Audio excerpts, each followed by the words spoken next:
Tetapi karena Mauro ini U20, bisa juga kita coba dulu di U23. Kalau ternyata bagus, ya bisa juga senior tim, gitu kan? Nah, ini stratanya jangan juga kita para pemain naturalisasi ini langsung kita janjiin, oh senior ya, pokoknya Anda senior. Tidak. Ada dukungan khusus dari federasi atau memang mereka diprioritaskan? Saya pikir ada satu yang bermain di flank dan mungkin satu lagi akan bermain di posisi striker. Karena kan kita tidak punya Ole Romani, harus ada pemain nomor 9 di depan. Ya, memang kita punya Mauro Silstra. Saya mengucapkan terima kasih. Bapak Presiden sudah menandatangani surat naturalisasi Mauro yang sedang dalam proses untuk naturalisasi, tapi ada satu lagi yang mungkin akan ditaruh di sana karena Mauro mungkin diambil di U23 karena bersamaan nanti dengan FIFA Matchday U23 akan bermain di Sidoarjo. Nah, kan menjadi tanda tanya bagi kita bahwa siapa pemain tersebut untuk yang di depan.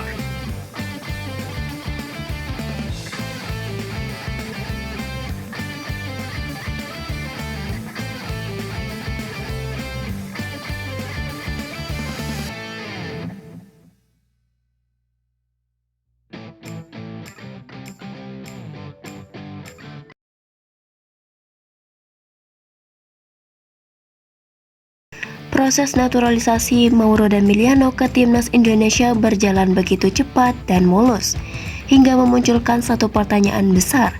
Apakah ada dukungan khusus dari federasi atau memang keduanya sengaja diprioritaskan?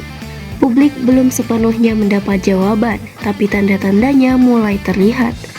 Dalam sejarah naturalisasi pemain sepak bola Indonesia, proses administratif biasanya memakan waktu panjang, mulai dari pengajuan dokumen, sidang DPR, hingga keputusan presiden. Namun Mauro Damiliano tampaknya melewati jalur yang berbeda, lebih cepat, lebih senyap, dan lebih terstruktur. Proses mereka seperti sudah disiapkan jauh-jauh hari. Tidak ada hambatan, tidak ada penundaan. Ini bukan hal biasa, ujar satu sumber internal federasi. Sintayong disebut-sebut sebagai sosok yang mendorong naturalisasi Mauro Damiliano. Keduanya dianggap cocok dengan skema pemain pelatih asal Korea Selatan itu.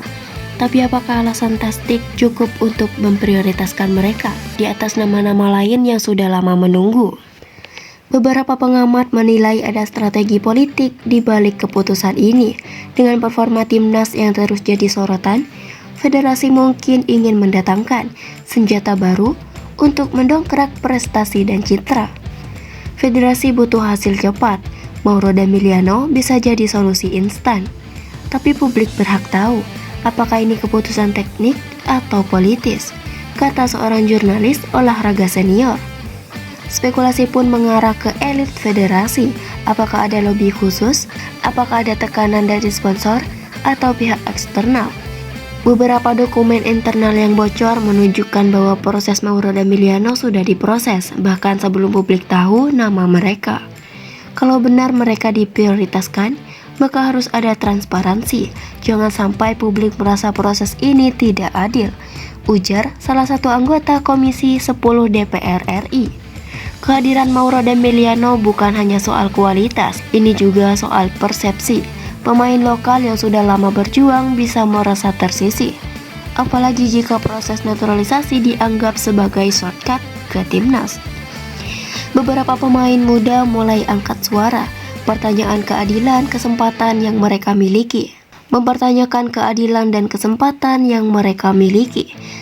Kami ingin bersaing secara fair, tapi kalau ada jalur khusus itu bisa merusak semangat kompetisi, tulis salah satu pemain Liga 1 di media sosial.